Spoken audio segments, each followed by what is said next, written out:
कोट्यवधी रुपयांच्या बनावट इनपुट क्रेडिट टॅक्स रॅकेटचा पर्दाफाश करत ठाणे जीएसटी आणि केंद्रीय उत्पादन शुल्क विभागाने मोठी कारवाई केलेली आहे। तब्बल 47 कोटी 32 लाख रुपयांच्या इनपुट क्रेडिट टॅक्स घोटाळा या निमित्ताने उघडकीस आलाय। मेसर्स केएसएस एंटरप्राइजेस विवेक राजेश मौर्य याला जीएसटी विभागाने अटक केलेली आहे। बनावट कंपन्या दाखवून वस्तू किंवा सेवांचा प्रत्यक्ष पुरवठा न करता फसवणूक करून आयटीसीचा दावा केला आणि तो पास केला होता। हे तपासात सध्या उघड झालाय।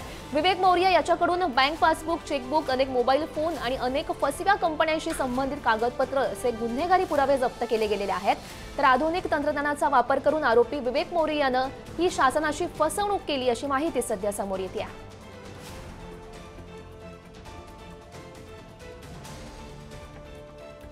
आणि या संदर्भात अधिकची माहिती जाणून घेऊयात। आमचे प्रतिनिधी निकेश शार्दूल सध्या आपल्या सोबत आहेत। निकेश, महत्त्वाची अपडेट ही म्हणावी लागेल, ठाणे जीएसटी आणि केंद्रीय उत्पादन शुल्क विभागाची ही मोठी कारवाई।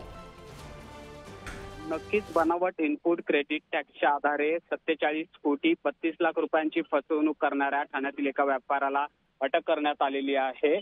केंद्रीय वस्तू सेवा कर म्हणजे जीएसटी आणि केंद्रीय उत्पादन शुल्क विभागातील ठाणे आयुक्तालयाच्या कर चुकवेगिरीविरोधात शाखेने ही कारवाई केलेली पाहायला मिळते। विवेक मौर्य असं या व्यापाऱ्याचं नाव आहे आणि या संपूर्ण प्रकरणाचा हा मुख्य सूत्रधार असल्याचं देखील सांगितलं जात आहे। त्याच्या घरातून काही पुरावे जप्त करण्यात आल्याची प्राथमिक माहिती जी आहे ती जीएसटी विभागाने दिलेली आहे।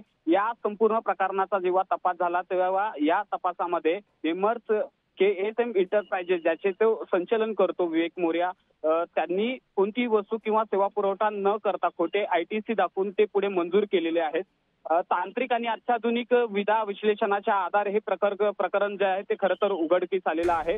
पथकाने त्याच्या निवासस्थानी घातलेल्या छाप्यात विविध बँक खात्याच्या पुस्तकं असतील, धनादेश आणि काही मोबाईल आणि बनावट कंपन्यांशी संबंधित काही कागदपत्रे जे आहेत ते गुन्हे सिद्ध करणारे पुरावे जप्त करण्यात आलेले आहेत। त्याची चौकशी अधिक केली असता तो या प्रकरणाचा मुख्य सूत्रधार असल्याची कबुली देखील त्यांनी दिलेली आहे। तसेच त्याने बेकायदेशीर व्यवहारांचा कारवाई म्हणावी लागेल। चौकशी आणि नेमकी अजून काय नवनवीन माहिती हाती येते हे बघणं महत्त्वाचं ठरणार आहे। धन्यवाद दिलेल्या सविस्तर माहितीसाठी।